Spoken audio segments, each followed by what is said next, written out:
ਵਾਹਿਗੁਰੂ ਜੀ ਕਾ ਖਾਲਸਾ ਵਾਹਿਗੁਰੂ जी की फतेह। सत श्री अकाल, नमो बुधाय जमुना साथियों, सलाम साथियों, वॉइस ऑफ मानवता न्यूज चैनल पर आप सभी का स्वागत है। मैं मेघराज सिंह अमेरिका से। साथियों, आप सभी जानते हैं उठाते गरीबों की आवाज, मजलूमों की आवाज, जिनकी कोई आवाज नहीं उठाता उसकी वॉइस ऑफ मानवता उठाता है। आज की मुलाकात जिंदे लोगों के साथ। जिंदे हम उन्हीं को मानते हैं जो सच बोलना जानते हैं, वरना चुप रहना तो मुर्दे भी जानते हैं। तो साथियों, आज का हमारा प्रोग्राम है ये बहुजन स्टूडेंटों ने जो है संगठन बनाया है बीएसएफई। इसको क्यों बनाया, इसके पीछे क्या कारण है, तो हमारे साथ में अरुण जोगड़िया जुड़े हैं। पहले उनका स्वागत करते हैं, उसके बाद हम उनका वॉइस ऑफ मानवता न्यूज चैनल पर बहुत स्वागत। जय भीम। आभार मेघराज जी, आपने ऐसे समय में सच्चाई को सामने लेने के लिए मैं प्लेटफॉर्म प्रोवाइड किया, इसके लिए आपका पहले मैं दिल से आभारी। नहीं, आप लोगों का खुद प्लेटफॉर्म है, इस पर आप जब मर्जी आकर के जब मर्जी अपनी बात रख सकते हैं। ये वॉइस ऑफ मानवता का नाम इसका ऐसा रखा है, ये सबकी आवाज है, सिर्फ शैतानों की आवाज नहीं, इंसानों की आवाज है। तो ये जो बीएसएफ जो है अपने जो बीएसएफई संगठन क्यों बनाया, इसके पीछे क्या कारण है, थोड़ा बताएं इसके बारे में जी। मेघराज जी, एक्चुअली क्या है, बीएसएफई से पहले हमें ये जानना होगा स्टूडेंटों का संगठन हमने क्यों बनाया। जी, अगर आप 2 जनवरी 1945 को जब all India schedule caste student federation का जो कार्यक्रम था कोलकाता में, उसमें डॉक्टर बाबा साहब अम्बेडकर को बुलाया था। उसमें डॉक्टर बाबा साहब अम्बेडकर ने एक बात कही थी। उस समय क्योंकि कांग्रेस था तो कांग्रेस का ही स्टूडेंट संगठन था, उस समय भाजपा नहीं थी, इसीलिए एबीवीपी नहीं था। लेकिन उस समय बाबा साहब अम्बेडकर ने यही कार्यक्रम में, कोलकाता के कार्यक्रम में कहा था कि ये जो कांग्रेस का जो स्टूडेंट है अखिल भारतीय छात्र फेडरेशन, इससे रिश्ता तोड़िए, ये हमारा संगठन नहीं है, हमें विद्यार्थियों का अलग हमारा खुद का संगठन होना चाहिए और उस पर हमें काम करना चाहिए। ये डॉक्टर बाबा साहब आम्बेडकर ने उस समय कहा। अभी हमने बीएसएफई क्यों बनाया, उसके पीछे अगर कारण अगर आप देखेंगे तो 16 जनवरी 1949 में बाबा साहब आम्बेडकर ने एक और बड़ी बात कही कि औरों की हवेली में घुसने से अच्छा है कि अपनी कुटिया को सुरक्षित करिए। ये जो स्टेटमेंट है, ये कोलकाता के अधिवेशन के 4 साल बाद का है और उसके वापस 5 साल के बाद यही स्टेटमेंट को बाबा साहब आम्बेडकर कंप्लीट करते हुए कहते हैं कि अगर अपनी कुटिया सुरक्षित रही तो लोग वापस यहीं आएंगे। तो हमने जो बीएसएफई बनाया वो सिद्धांतों को बचाने के लिए बनाया कि हम औरों के संगठनों में या औरों की महलों में जाना नहीं चाहते। हमने जो सिद्धांतिक रूप से अपनी जो बहुजन समाज की स्टूडेंट्सों की जो कुटिया बनाई थी उसे बचाए रखने के लिए हमने बीएसएफई खड़ा किया। क्योंकि स्टूडेंट्सों का जो संगठन है वो स्टूडेंटों का संगठन किसी पॉलिटिकल पार्टी के प्रचार के लिए या अलग अलग मुद्दों पर स्टूडेंटों को काम करने के लिए नहीं है। स्टूडेंटों का संगठन जो है वो सामाजिक आंदोलन के साथ स्टूडेंटों के भी मुद्दे पर लोगों को जोड़ने का काम। अगर हम हमारे स्टूडेंट्सों को हमारे संगठनों में नहीं जोड़ेंगे तो वो एबीवीपी एनएसयूआई और कम्युनिस्टों के संगठन में जाएंगे। हम ये नहीं चाहते। हम चाहते हैं कि सही में जो डॉक्टर बाबा साहब अम्बेडकर ने जो 2 जनवरी 1945 को किया उसे सफल किया जाए, उसके लिए हमने बीएसएफई बनाया। जी। तो इसमें संगठन बनाने के पीछे आपके अंदर क्या कोई लालच है पद पाने का, या मतलब इसको सिर्फ अपने नौजवानों को जोड़ने के लिए बनाया जाए? मेघराज जी, अगर हम पहले जहाँ थे वहां हमारे पास ऑलरेडी पद था और क्राउड भी था। अगर सिद्धांतों का, अगर पद का केवल सवाल रहता तो हम वही चुपचाप बैठते। हम वही चुपचाप नहीं बैठे, हम सिद्धांतों के लिए हम अकेले खड़े होकर, हम लोगों ने अलग अलग संगठन के लोगों ने अकेले खड़े होकर सब इकट्ठा आकर हमने ये आंदोलन को फिर से खड़ा करने की कोशिश की। आज हम 0 से शुरुआत कर रहे हैं। अगर हमें पद की लालसा होती तो हम वहीं बैठे रहते, सिद्धांतों के साथ कॉम्प्रोमाइज कर हम वहीं बैठे रहते। हमने ये नहीं किया। हमने कहा सिद्धांतों को बचाने के लिए भी हम लोग जो है ग्राउंड से खड़े होकर फिर से 0 से शुरुआत करके हमने आंदोलन को खड़ा करने की कोशिश की है। तो इससे बड़ा निष्ठा का कौन सा एग्जाम्पल हो सकता है या इससे बड़ा एग्जाम कौन सी हो सकती है? तो पद की लालसा बिल्कुल नहीं है। मैं तो ये कहता हूं, अगर कोई विद्यार्थी है जो काम करना चाहता है और कह रहा है कि मैं काम कर सकता हूं, तो आए हमारे साथ। हम आपको जो जिम्मेवारी आप चाहते हो देने के लिए रेडी। लेकिन काम करने वाले लोगों को हम यहाँ पर लेंगे। हम सोशल मीडिया पर तमाशा करने वाले लोगों को हमारे साथ नहीं लेंगे। हम काम करने वाले विद्यार्थियों के साथ काम करने के लिए रेडी है और वो हम कर रहे हैं। जो जिम्मेदारी लेना चाहता हूं हमको सामने से जिम्मेदारी देकर हम काम कर रहे हैं। जी। जैसे बहुत सारे संगठन चल रहे हैं, मेरे ख्याल से 32 लाख संगठन सुना जाता है। 32 लाख संगठन जो है, बहुत सारे संगठन होते हैं और 32 लाख संगठनों में ये बहुजनों की जो शक्ति है, 32 लाख अगर 32 मतलब मान लेते हैं, चलो 32 लाख को छोड़ो, अगर 1 लाख संगठन भी होंगे तो 1 लाख संगठन से क्या हो रहा है कि 1 लाख जगह बहुजनों की शक्ति बढ़ रही है तो क्या आप एक और संगठन बना के दो इसमें और दोबारा नहीं कर देंगे संगठन के जो शक्ति को दोबारा फिर बांटने को, मतलब एक पहले फटी हुई है शक्तियां और संगठन बना करके इसको बहुजन शक्ति को और खराब करने की कोशिश नहीं कर रहे आप लोग? मेघराज जी, मैं एक बात कहना चाहूंगा। जो शासक जाति है भारत की, जो ब्राह्मण जाति है, उसके भारत में 20 विद्यार्थियों के वेल नोन संगठन है, 20 बड़े बड़े संगठन है विद्यार्थियों। जब कोई ब्राह्मणों का, विद्यार्थियों का नया स्टूडेंट ऑर्गेनाइजेशन खड़ा होता है तो ब्राह्मण उसका विरोध नहीं करता है। वो ये सोचता है कि ये भी संगठित शक्ति को तैयार करने के लिए अपना कंट्रीब्यूशन देगा। जब यही चीज जब बहुजन समाज में देखी जाती है तो बहुजन समाज के total 10 organisation well known condition पर है। सवाल अब ये खड़ा होता है कि जिस यूनिवर्सिटी में वही बहुजन समाज के संगठन है, उसी यूनिवर्सिटी में किसी की हत्या हो जाती है, किसी के साथ मॉब लिंचिंग हो जाती है, किसी व्यक्ति के साथ उसे गायब कर दिया जाता है, नजीब जैसी घटनाएं हो जाती है। तो प्रॉब्लम सबसे बड़ा ये आ रहा है कि जो विद्यार्थी संगठन है, जो अलग अलग बड़े बड़े विद्यार्थी संगठन है, वो किसी ना किसी पॉलिटिकल पार्टी ने बनाए हुए संगठन है, जिससे कारण ये होता है कि ये जो विद्यार्थी संगठन है वो केवल वही पॉलिटिकल पार्टी के प्रचार के लिए उन्हें यूज किया जाता है। जब ये परिस्थिति खड़ी होती है तब विद्यार्थी के लिए काम नहीं होता है। जब विद्यार्थी के लिए काम नहीं होता तब वो विद्यार्थी दुश्मनों के संगठन में जाकर जुड़ जाता है। तो हम जो है वो हम ये काम करने वाले नहीं है। हम विद्यार्थियों के मुद्दे पर लेकर सामाजिक आंदोलन को तैयार करने वाले लोग हैं। दूसरी बात यह है कि अलग अलग स्टूडेंट ऑर्गेनाइजेशन जो है, जो बहुजन समाज से, हम उन्हें कोऑर्डिनेशन कम्युनिकेशन कर रहे हैं। तो बिखराव वाली कंडीशन नहीं है, हम तो जोड़ने के लिए मैदान में उतरे हुए हैं। अलग अलग जो स्टूडेंट ऑर्गेनाइजेशन है उससे वार्तालाप कर रहे हैं, उससे कम्युनिकेशन कर रहे हैं, और कॉमन मिनिमम प्रोग्राम भी हम चाहते हैं कि उन स्टूडेंट ऑर्गेनाइजेशन के साथ हो, ताकि टकराव कम हो और सही में विद्यार्थियों के साथ हो। विद्यार्थियों को केवल किसी पॉलिटिकल पार्टी के प्रचार के लिए काम करने वाला टूल ना समझा जाए। वो टूल को, वो जो विद्यार्थी, उसको लीडिंग पावर, लीडिंग फंक्शनरी में ला जाए, इसके लिए हम काम कर रहे हैं। जी जी, नहीं ऐसे बहुत सारे मुद्दे हैं जो संगठन, विद्यार्थी संगठन जो बने, बहुत सारे बने संगठन, वो बहुत सारे काम करते हैं। आपके पास में ऐसे कौन कौन से नए मुद्दे होंगे जिसकी वजह से आपके साथ में विद्यार्थी जुड़े या नौजवान जुड़े? ऐसा कौन सा आपके पास में जोड़ने का एजेंडा है, या मतलब कौन कौन से मुद्दे रखेंगे आपके सामने? जी, हमारे बहुत सारे एजेंडे हैं, हमारे बहुत सारे हमने टारगेट्स बनाए हुए हैं। फिलहाल मैं डिस्क्लोज नहीं कर सकता क्योंकि हमारा संगठन बना हुआ अभी 15 से 20 दिन ही हुआ है और हम सारी चीजें अभी ग्राउंड में जा रहे हैं, ग्राउंड में जाकर समझाने की तैयारी कर रहे हैं। तो बहुत सारे मुद्दे मैं डिस्क्लोज नहीं कर सकता। एक मुद्दा आपके बीच में हम डिस्क्लोज करना चाहता हूँ कि विद्यार्थियों को लेकर जो अलग अलग संगठन है, उस संगठन ने आज तक किसी संगठन ने जाति व्यवस्था को लेकर कोई काम नहीं किया। मैं और एक चीज बताना चाहता हूं कि जो विद्यार्थियों का संगठन है, वो विद्यार्थियों के संगठन में सबसे बड़े विद्यार्थी संगठन में सबसे, जो भी विद्यार्थी संगठन आप देखेंगे उसमें प्रॉब्लम ये होगा कि ओबीसी और ट्राइबल लोग जो है, उन लोगों को सही से रिप्रेजेंटेशन नहीं मिला है, माइनॉरिटी के लोगों को रिप्रेजेंटेशन नहीं मिला है, महिलाओं को रिप्रेजेंटेशन नहीं मिला है। हमने जब हमारा संगठन बनाया तो सबसे पहले ही हमने एजेंडा बना कि 50% हम छात्रा जो गर्ल्स है उनको रिप्रेजेंटेशन देंगे। सबसे पहले हमने ये टारगेट बनाया और हमने ये सेंट्रल बॉडी से लेकर स्टेट बॉडी में भी हमने ये काम किया। दूसरी बात, हम लीगल अवेयरनेस को लेकर भी बहुत सारा काम करने वाले हैं विद्यार्थियों के बीच में, ताकि विद्यार्थियों के बीच में सिस्टम को लेकर विद्रोह जो है उसको तैयार किया जा सके। तो सिस्टम को लेकर विद्रोह तैयार होगा तो सामाजिक आंदोलन में आएगा। जब सामाजिक आंदोलन में आएगा तब सामाजिक लोगों के साथ वो आएगा। तो हम विद्यार्थियों को लेकर बहुत सारा प्लानिंग कर रहे हैं, लेकिन फिलहाल की परिस्थिति के हिसाब से मैं सारी चीजें डिस्क्लोज नहीं कर सकता, लेकिन 1-2 महीने के अंदर वो सारी चीजें डिस्क्लोज हो जाए। जी जी, मेरी एक रिक्वेस्ट है आपसे, अगर ऐसा कर पाएंगे तो बहुत अच्छा रहेगा। तो क्योंकि एक तो फीमेल जेंडर होता है, एक मेल जेंडर होता है, जिसमें आप लड़कियों और लड़कों को ले रहे हैं। तो जिनको समाज ने दुरकार दिया है, जिसको ट्रांसजेंडर कहते हैं, उसको यूनिक जेंडर का नाम दिया हमने, अगर उनको भी आप अपने विद्यार्थी इसमें संगठन में शामिल करना चाहेंगे तो मेरे ख्याल से ये ज्यादा और भी ज्यादा अच्छा रहना, क्योंकि नहीं, हम उसके लिए भी तैयार है। अगर कोई ऐसा प्रस्ताव हमारे पास आता है, अगर वो जिम्मेदारी लेकर काम भी करना चाहते हैं तो हम उसके लिए भी तैयार है। जी जी जी। तो साथियों, हमारा प्रोग्राम लाइव जा रहा है फेसबुक पर, ये आप शेयर करें इसको और ज्यादा से ज्यादा इसको शेयर भी करें, लाइक भी करें। तो ऐसा अगर कोई किसी का सवाल है तो आप इसमें जो चल रहा है पेज पर, हमारे पेज लाइव जा रहा है, तो वहाँ पे छोड़ सकते हैं सवाल, हम आपका सवाल का जवाब ले लेंगे इनसे।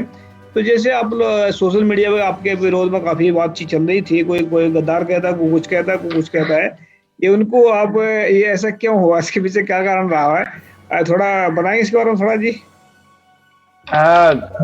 जो सोशल मीडिया में जो लोग लिख रहे हैं और सोशल मीडिया के जो लोग लिख रहे हैं, उनके उनके जो लोगों के द्वारा ये लिखवाया जा रहा है, उनको लेकर हमने सोशल मीडिया में सारी बातें रख दी है। उन लोगों की ओर से अभी तक कोई संतोषकारक जवाब नहीं मिल पाया है। अभी जो विद्यार्थी, जो स्टूडेंट्स है, वो जो हमारे विरोध में बिना जानकारी के, आधी अधूरी जानकारी के लिख रहे हैं, हमें उनसे लड़ाई नहीं लड़नी है, क्योंकि वो भी स्टूडेंट्स हैं। हम केवल उन्हें यही मैसेज करना चाहते हैं, आप हमारे विरोध में लिख रहे हो, कोई बात नहीं है, लेकिन हम पर इतना विश्वास रखिए, हम आपको गद्दार या मारने की धमकी नहीं देंगे, हम आपका चरित्र हनन नहीं करेंगे, क्योंकि हम लोगों ने जो फेस करके इस संगठन को खड़ा करने की कोशिश की है, उसके विरोध में कुछ बहुत सारे जो स्टूडेंट्स हैं, उन्हें गुमराह कर सोशल मीडिया में जो काम करवाया जा रहा है, हम जानते हैं वो काम कौन कर रहा है, लेकिन हमारी लड़ाई स्टूडेंटों के साथ नहीं है, हमारी लड़ाई फिक्स है। हम सिस्टम के साथ और शासक जाति जो ब्राह्मण, क्षत्रिय, वैश्य है, उनके स्टूडेंट ऑर्गेनाइजरों के साथ हमारी कॉम्पिटेंसी है। हमारी कॉम्पिटेंसी बहुजन छात्रों के साथ नहीं है या बहुजन संगठनों के साथ नहीं है। तो जो स्टूडेंट्स हमारे अगेंस्ट में भड़का कर लिखवाया जा रहा है, हमें उनसे कोई गिला शिकवा नहीं है। हम ये कहते हैं, अगर 2-4 साल के बाद अगर आपके साथ कोई घटना होती है तो हम आपके लिए साथ खड़े होंगे, लेकिन विश्वास रखिए, आप हमसे अलग मत रखेंगे तो हम आपको गद्दार या किसी और चीज से या आपका चरित्र हनन नहीं करेंगे या आपको मारने की धमकी नहीं देंगे। हम ये काम तो कतई नहीं। नहीं, मत तो अलग अलग हो सकते हैं, विचार भी हो सकता है। भाई गाली दे रहा था भाई, महामूर्ख जो कहते हैं ना कि मेरे को भी एक जो सोशल मीडिया पर गालियां चलती रहती हैं, और मेरे को एक आदमी 6 महीने से गाली दे रहा था लगातार, तो मैंने उसको 6 महीने के बाद में उस गालियां देख कर मैं यार इतना परेशान हो रहा है मेरे को गाली दे के, मैंने एक ही कमेंट किया, भाई अच्छे इंसान कभी गाली दिया करते। उसके बाद उसका कभी कमेंट नहीं आया। तो मैं मेरा ऐसा मानना है कि गाली आदमी जो देते हैं वो बेवकूफ आदमी होते हैं, जिनको समझ नहीं है, ना समझ कह सकते हैं उनको, ना समझ, उनको समझदारी नहीं है। आदमी समझदार हो, विचार करे, बैठ करके बात कर रखनी है। कोई किसी के विरोध में बोल भी रहा तो प्यार से बात करा, अगर बैठ करके ये गाली देना, धमकी देना, तो ये तो डरपोक आदमी का काम है। तो नहीं पाजी, एक और बात है, अगर हमारे विरोध में ये सारा चीज किया जा रहा है, एक और ये प्रचार किया जा रहा है कि बीएसएफई की ओर से काम नहीं हो रहा है। अगर हमारा काम नहीं होता तो हमारा विरोध क्यों होता? हमारा काम हो रहा है, इसीलिए हमारा विरोध हो रहा है। हमें गालियां इसीलिए देनी पड़ रही है कि हम तुमसे आगे निकल चुके। लेकिन मैं अभी भी दोहरा रहा हूं कि हमारी लड़ाई जो है वो किसी बहुजन संगठनों के साथ नहीं है। हमारी लड़ाई जो शासक जाति के लोग हैं, जिन्होंने हमें गुलाम बनाया, उनके साथ है। और शासक जातियों द्वारा जो बनाए गए स्टूडेंट ऑर्गेनाइजेशन है, जो हमारे छात्राओं पर और विद्यार्थियों पर यूनिवर्सिटीज में जो इश्यूज क्रिएट करते हैं, उनके साथ है, सिस्टम के साथ है और जाति व्यवस्था के साथ हमारी लड़ाई है। हम हमारे विद्यार्थियों के साथ लड़ना नहीं चाहते, वो इसीलिए हमें लड़ा रहे हैं ताकि हम उनसे लड़े और हमारा कार्यक्रम बंद हो जाए। हम ये करने वाले नहीं है, हमारा कार्यक्रम बहुत तेजी से आगे बढ़ रहा है और हम उसे ही बढ़ाएंगे। जी, जैसे मतलब देखते हैं बहुत सारे संगठन जो कई बार साल में खड़े होते हैं, कई बार 2 साल में खड़े होते हैं, कई बार खिसक जाते हैं, मतलब खड़े भी नहीं होते, खिसक जाते हैं ऐसे ही। तो ये जो बीएफई जो संगठन बना आप लोगों ने, कितने सालों में खड़ा हो पाएगा ये, और कितने टाइम लगा खड़ा होने में? इसमें इसकी फुल फॉर्म बताया थोड़ा, इसके बीएफई का मतलब क्या होता है? बीएसएफई का फुल फॉर्म जो है बहुजन स्टूडेंट्स फेडरेशन फॉर इक्वालिटी है। इक्वालिटी को प्रस्थापित करने के लिए हमने ये संगठन बनाया। दूसरी बात, हमें कितना समय लगेगा? अभी संगठन बने 20 दिन भी नहीं हुआ है और हम 6 स्टेट में एंट्री कर चुके हैं और 6 स्टेट के लोग हमारे साथ संपर्क में है। हम तो ये भी कहते हैं, मेघराज जी आप अमेरिका में है, यहाँ भारत से भी बहुत सारे स्टूडेंट्स अमेरिका में जाते हैं, वहां हमारे माइनॉरिटीज के बहुत सारे स्टूडेंट पढ़ते हैं। हम अगर वो हमसे साथ संपर्क करना चाहते हैं, हमसे जुड़ना चाहते हैं, उनके लिए भी दरवाजे खोल के बैठे हुए। हाँ, हमें थोड़ा टाइम लगेगा क्योंकि हमने जीरो ग्राउंडिंग से काम शुरू किया है। लोग साथ संपर्क कर रहे हैं, लोगों में जो निराशा फैली थी वो निराशा को हम फिर से आशा में तब्दील करने के लिए लगे हुए हैं, लगातार लगे हुए हैं। तो अभी 20 दिन के अंदर हम 6 स्टेट में पहुंच चुके हैं, तो थोड़ा समय लगेगा, 1-1.5 साल लगेगा। लेकिन मैं ये विश्वास दिलाता हूं कि बहुजन स्टूडेंट्स फेडरेशन फॉर इक्वालिटीज जो बीएसएफई संगठन जो बना है, वो बड़े पैमाने पर स्टूडेंटों को लेकर काम करेगा और आने वाले समय में बड़ा ऑप्शन हम क्रिएट करेंगे। जी, आपको हम विश्वास दिलाते हैं। जी, मैं इसमें एक बात ऐड कर देता हूँ, जिसमें दरअसल क्या है, बहुत सारे लोग तो लालच के पीछे होते छुपे, बहुत सारे जो है ना, हमने एक जो वामन मिश्राम जी के साथ में आए थे यहाँ पर, उनका नाम था क्या नाम, M.K. भरमार। उन्होंने मुझे सवाल किया था, 2016 की बात है, तो 2016 में उन्होंने सवाल किया था कि जो संगठन बनते हैं, जिस टाइम ये बनते हैं उस टाइम उनके लीडर जो होते हैं वो पूरी ताकत से आगे बढ़ने की कोशिश करते हैं, बहुजनों की आवाज उठाते हैं। जिस टाइम उनको पद मिल जाता है कोई, तो वो जो है फिर अपने लोगों को पीछे लात मार के हटा देते हैं, खुद के जो है उस पर कब्जा करके बैठ जाते हैं। तो ये जो होता है, मैंने उसको बोला था कि जब लालच और जो घमंड बीच में होगा या तब तो ये मतलब ऐसे चलता रहेगा। अगर इंसान के अंदर लालच होगा और ये घमंड होगा तो ऐसा चलेगा, अगर लालच और बेईमानी नहीं होगी अंदर तो ऐसा नहीं होगा। तो मैं चाहूंगा कि आप जो साथ में स्टूडेंट जुड़े हैं इनके साथ में सच के साथ और ईमानदारी के साथ में इनको जोड़ें।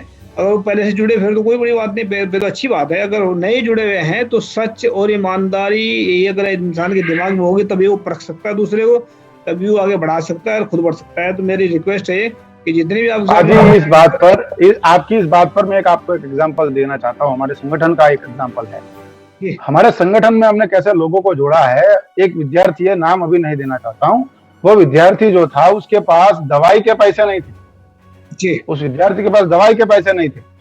अभी वही विद्यार्थी पर लोगों सोशल मीडिया वाले आरोप लगा रहे हैं कि इन्होंने लाखों करोड़ों रुपया लिया संगठन को तोड़ने के लिए। अरे जिसके पास दवाई के पैसे नहीं है वो कैसे तुमसे पैसे लेकर समाज का धोखा देगा। वो आज विद्यार्थी जब दवाई के पैसे नहीं है, जब उसको फूड पॉइजन हुआ है, फूड पॉइजन की परिस्थिति में वो हमारे साथ फील्ड में काम कर रहा था। जब हम लोग फील्ड में लगे हुए थे तो ऐसे निष्ठावान लोगों को हमने जोड़ा। हम ये कहते हैं कि हम निष्ठावान लोगों को जोड़ेंगे, कैडर लोगों को जोड़ेंगे। कचरा हम यहाँ आने नहीं देंगे। अगर कचरा यहाँ आने की कोशिश करेगा तो हमने बहुत सारे फिल्टर लगाए हुए हैं, तो वो परिस्थिति यहाँ खड़ी नहीं होने देंगे। नहीं, कचरा दरअसल क्या है ना, इंसान ना समझ होता है। जब गौतम बुद्ध की बात करते हैं, गौतम बुद्ध ने उंगली मार के जैसे वो खतरनाक डाकू सुधार सकते हैं, तो सुधरने तो वक्त लगता है, थोड़ा बात समझ में आ जाएगी ही लोगों तो उसमें सुधर जाता है इंसान। तो जैसे अब ये संगठन जो किया अपना खड़ा है, इसमें जो महिलाएं हैं, ओबीसी या माइनॉरिटी के जो लोग हैं और जो आदिवासी लोग हैं, इनको मतलब कितनी जगह दी जाएगी इसमें संगठन में, अगर वो अपने जुड़ना चाह रहे हैं संगठन के अंदर? जी देखिए, हमने महिलाओं को लेकर सबसे बड़ा यही स्टैंड लिया कि महिलाओं को हम 50% रिप्रेजेंटेशन दें।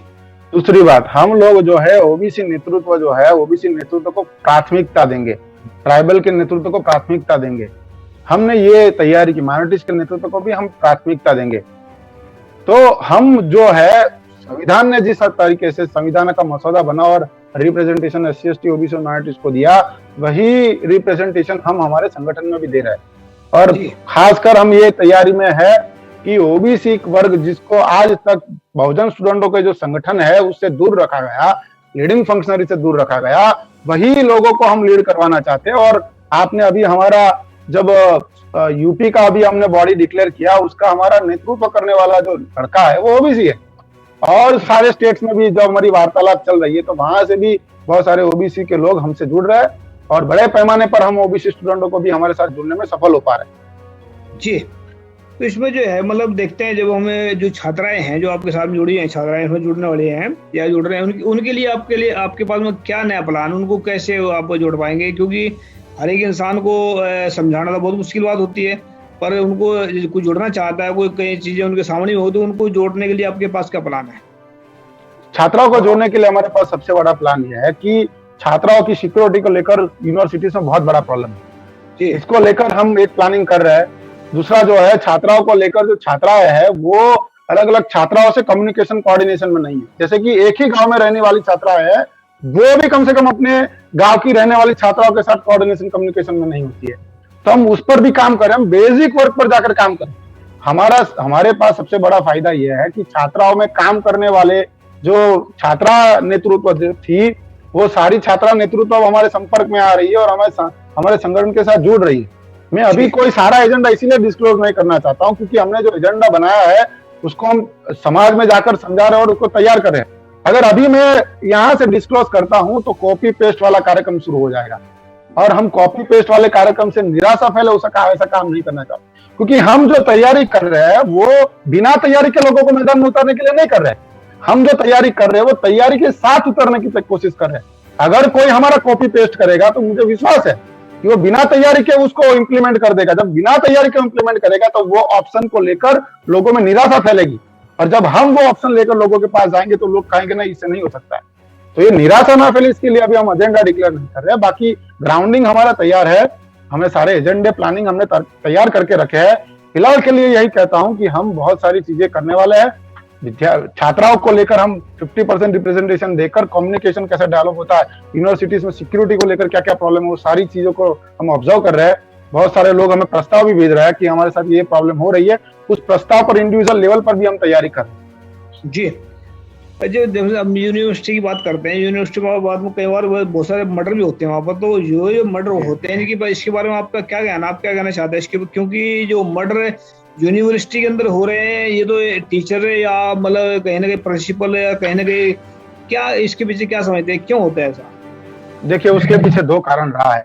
कभी यूनिवर्सिटी में जो मर्डर हो रहे हैं उसके पीछे दो कारण। सबसे पहला बड़ा कारण है कि वही यूनिवर्सिटी में जो है वो बहुजन समाज का कोई भी स्टूडेंट ऑर्गेनाइजेशन मजबूती से नहीं है, जिसका नतीजा ये होता है कि जो ब्राह्मणों का जो संगठन है वो उस पर अटैक करता है और वो घटना को अंजाम देता है, बेखौफी से अंजाम देता है। दूसरा, जब विचारधारा की बात है, आइडियोलॉजी को लेकर बात है, तो आइडियोलॉजी को अगर समझाना है तो कैसा है कि एक तार रहता है, वो तार में से अगर करंट जाता है तो तार को कोई छू नहीं सकता।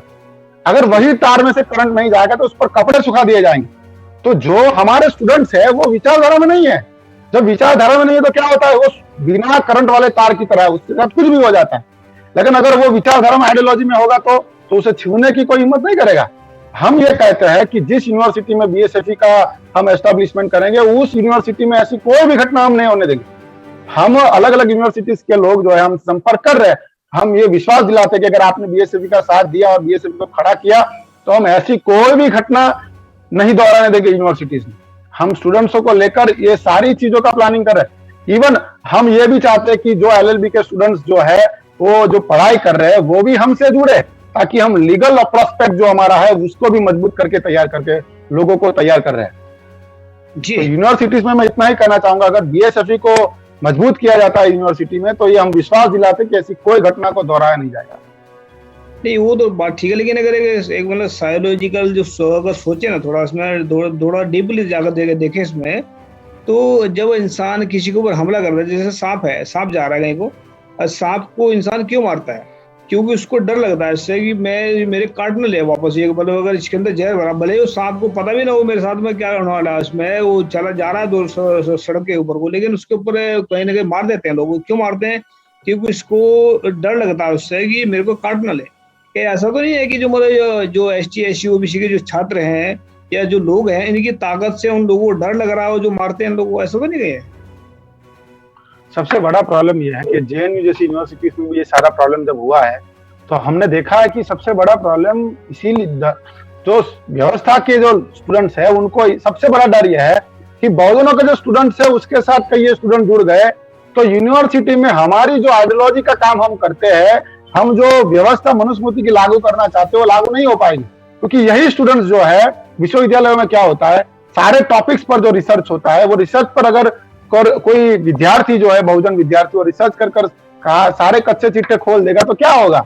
दूसरी बात सबसे बड़ी यह है कि मैं खुद का एग्जांपल देना चाहता हूं कि जो ये संगठन है वो इक्वालिटी से डरते हैं, वो इक्वालिटी से, सेम लेवल एजुकेशन से डरते हैं। मैं खुद का एग्जांपल देता हूं, मैं बढ़ाई देने के लिए नहीं दे रहा हूं, प्रैक्टिकल एग्जाम देने के लिए बात कर रहा हूं। मैं जब मैकेनिकल इंजीनियर में मेरा एडमिशन हुआ तो मैं शेड्यूल कास्ट की सीट से गया, 120 सीटें थी, चलो 100 पकड़ी अभी, तो 100 सीटों में 100 सीटों में अगर शेड्यूल कास्ट की कैटेगरी से मैं गया तो पहले 50 जो सीट है वो ओपन कैटेगरी से भरी होगी, बाकी की 27 सीटें जो है वो ओबीसी की कैटेगरी से भरी होगी। अगर शेड्यूल कास्ट की कैटेगरी से अगर मैं पहला आदमी भी अगर रहा तो मेरा 77वां नंबर होगा। जब यूनिवर्सिटी में फर्स्ट ईयर में मैं जब एंटर हुआ तो मेरा 77वां नंबर होगा। जब मैंने यूनिवर्सिटी की एग्जाम क्रॉस की तो मेरा 3rd रैंक था। 4 साल के सम एजुकेशन लेवल देने से आदमी 77वें नंबर से 3रे नंबर पे आ जाता है। बहुजन स्टूडेंट्स जो है, अगर उन्हें सेम लेवल एजुकेशन मिलता है, अगर अपॉर्चुनिटीज मिलती है तो वो हर क्षेत्र में आगे बढ़ सकते हैं। वो इक्वालिटी ना मिल पाए, वो स्ट्रेंथन ना हो पाए, इसीलिए उन पर हमला होता है। जी जी जी। तो इसमें आप अगर कुछ और बात रखना चाहते हैं, कोई लास्ट में कोई कहना चाहते हैं बात अपनी तरफ से, कोई जो मैं पूछना भूल गया हूँ तो कह सकते हैं आप जी। जो मैं लास्ट अपनी जो बात है, ये बात यही कहना चाहता हूँ कि डॉक्टर बाबा साहब अम्बेडकर ने 25 दिसंबर 1939 को एक बात कही कि सभी पिछड़ी जातियों को साथ में आकर इस आंदोलन को चलाना होगा। मैं आपके माध्यम से जो भी SC ST OBC और माइनॉरिटीज के स्टूडेंट है, वो जहाँ इंडिया में हो या अमेरिका में हो या कनाडा में हो या ऑस्ट्रेलिया में हो, सभी को ये कहना चाहते हैं कि हम स्टूडेंट्सों को लेकर बहुत बड़ा मोर्चा लेकर खड़े हैं। हम बहुत बड़ा काम करना चाहते हैं, स्टूडेंटों को जोड़ना चाहते हैं और सारी छोटी छोटी समस्या से लेकर बड़ी बड़ी समस्या पे काम करना चाहते हैं। आपको केवल एक ही बात कहना चाहता हूं कि निराश होने की जरूरत नहीं है। वो निराशा का दौर अब खत्म हुआ, अब आशा की किरणें जग चुकी है। जब आशा की किरणें जग चुकी है तो आपको इस आशा की किरणों के साथ आकर खड़ा रहना होगा। विश्वास रखिए आप, अगर आप लोगों ने हमारा साथ सहयोग दिया तो स्टूडेंट ऑर्गेनाइजेशन जो हमने बीएसएफई जो बनाया है वो बड़े पैमाने पर आपके साथ खड़ा होगा। हमारे स्टूडेंटों की क्या क्या समस्या है मेघराज जी? हमारे स्टूडेंटों की ये समस्या कि यूनिवर्सिटी में टॉयलेट सही से नहीं, ये छोटी सी समस्या है। यूनिवर्सिटी में पानी नहीं आता है, पीने का पानी, छोटी सी समस्या। यही छोटी सी समस्या बहुजन स्टूडेंट्स जो ऑर्गेनाइजेशन जो है वो सॉल्व नहीं करते, वो उन्हें भाषण देने का काम करते हैं। उससे क्या होता है, ये छोटी सी समस्या को लेकर जब ब्राह्मणों के संगठन आते हैं, उसको सॉल्यूशन देते हैं, वो पूरा का पूरा संगठन उसके साथ जुड़ जाता है।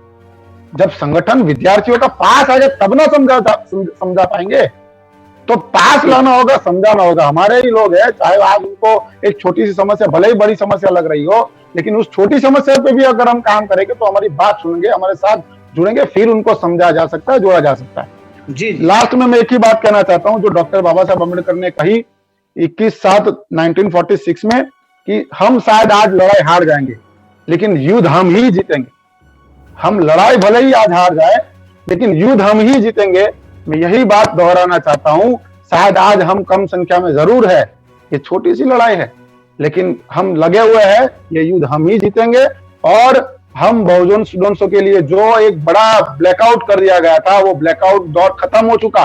हम 6 स्टेट में है, थोड़े समय के बाद हम कोशिश कर रहे हैं, हम पूरे भारत के हर स्टेट में हमारी एंट्री होगी। और आपसे भी विनती करता हूं, अगर अमेरिका के स्टूडेंट्स हमारे साथ संपर्क करना चाहते हैं तो हम उनके लिए भी दरवाजे खोलेंगे, इंटरनेशनल लेवल पर भी दरवाजे खोलेंगे। आपने जो इस समय हमारा साथ दिया है, हमें हमारी बात रखने का मौका दिया, इसके लिए आपका मैं तहे दिल से आभारी हूं। नहीं, मैं फिर क्या बात कहना चाहता हूँ, हमारे पास भी एक प्लान है जो आप भारत की, अगर आप जैसे स्टूडेंट काम कर रहे हैं ना, करने वाले आने वाले वक्त में आप भारत को बहुत बेहतरीन बना सकते हैं। मैं गारंटी के साथ में कहता हूँ, अगर हम इस प्लान के साथ में काम करेंगे, जो प्लान आप कर रहे हैं ना, उसी के साथ में बस एक नंबर और जोड़ लीजिए, ये लोगों को फायदे में भी आएगा और नुकसान नहीं करेगा। लोगों का इतना बड़ा फायदा पहुंचाने वाला है, क्योंकि हमारे पास में जो 1 करोड़ लोगों का जोड़ने का प्लान है, वो 100 रुपए लेने हमने डोनेशन में से। हमारे पास में 100 करोड़ रुपए महीने के होंगे, तो 100 करोड़ का हमने करेंगे कि हमने 25 करोड़ के बड़े बड़े हॉस्पिटल बनाएंगे जहाँ पर इलाज फ्री हो जाएगा। 25 करोड़ को बनाएंगे बड़े बड़े विश्वविद्यालय, यहाँ पर एजुकेशन फ्री, क्योंकि एजुकेशन और इसमें जो हेल्थ के ऊपर इतना पैसा खर्च होता है इंसान का कि इसमें कमर तोड़ पैसा लगा देता है इंसान, फिर भी इसमें आदमी कामयाबी नहीं हो पाता है। 20 करोड़ में हम देंगे नौजवानों को रोजगार, जो नौजवान घूम रहे हैं ऐसे ही, और जो है 5 करोड़ उन लोगों को देंगे जो पैसा इकट्ठा कर करेंगे। 15 करोड़ में बनाएंगे फिल्में, नाटक, और जो है 10 करोड़ में बनाएंगे जो उनके घर टूटे पड़े उनको। मतलब 100 करोड़ का 100 करोड़ हर महीने लगाएंगे। 31 महीने में भारत की तकदीर बदल सकते हैं। अगर आप इस लोग अपने प्लान में इस प्लान को जोड़ देंगे तो मेरे ख्याल से भारत को आप सोने की चिड़िया नहीं, सोने का बाज बना सकते हैं। और ये फिर विदेशी जो चिड़िया घूम रहे हैं, जो कहाँ घूम रहे हैं खाने के लिए, वो भी फिर पढ़ने फड़फड़ाएंगे वहां पर। तो मैं एक बार लास्ट में आपको सभी को बताना चाहता हूँ कि बाबा साहब को समझने के लिए 3 चीजों का ध्यान रखना बहुत जरूरी है। बाबा साहब की जो महापुरुषों के जो निकले मुंह से वो जो वचन होते हैं, वो बहुत कीमती होते हैं, और वो उस वक्त निकल रहे होते हैं जिस वक्त उन्होंने उसको पूरी तरह से उनके जीवन में उन्होंने धारण कर लिया हो, उस वक्त वो उसको लिखते हैं। जैसे शिक्षित बनो और संगठित रहो, संघर्ष करो, ऐसा मेरे ख्याल से ऐसे है प्लान सारा का पीछे हो सकता है। लेकिन शिक्षित कौन बन सकता है? शिक्षित वो बन सकता है इंसान में जो सच्चा और ईमानदार होगा, और संगठित इंसान भी वही रह सकता है जो सच्चा और ईमानदार होगा, और संघर्ष इंसान भी वही कर सकता है जो सच्चा और ईमानदार होगा। तो सच्चाई और ईमानदारी साथ में चलेंगे तो आप इसको संघर्ष को भी जीतेंगे, 100% आजादी से जीत पाएंगे। तो मैं गारंटी के साथ में कहता हूँ कि जिसने सच्चाई और ईमानदार को अपनाया उसने दुनिया के अंदर अपना नाम भी चमकाया, अपने देश का भी। और जो है मैं उम्मीद भी करता हूँ आप लोगों के संगठन से कि आप ऐसा कर पाएंगे। सच्चाई और ईमानदारी से लोग टूट चुके हैं। आज भारत के नहीं है, पूरे वर्ल्ड के हालात खराब है। पूरे वर्ल्ड के लोग एक दूसरे को मारने के चक्कर में लगे हुए हैं, एक काटने के चक्कर में लगे हुए हैं, लड़ रहे हैं आपस में, बम फोड़ रहे हैं एक दूसरे सिर पर। क्यों फोड़ रहे हैं? क्योंकि सच्चाई और ईमानदारी उनके अंदर है नहीं, झूठ और बेईमानी भरी पड़ी है, नफरत भरी पड़ी है।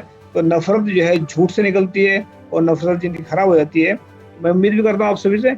अरुण जी, आप हमारे साथ में जो वॉइस ऑफ मानवता जुड़े, आपका स्पेशल धन्यवाद।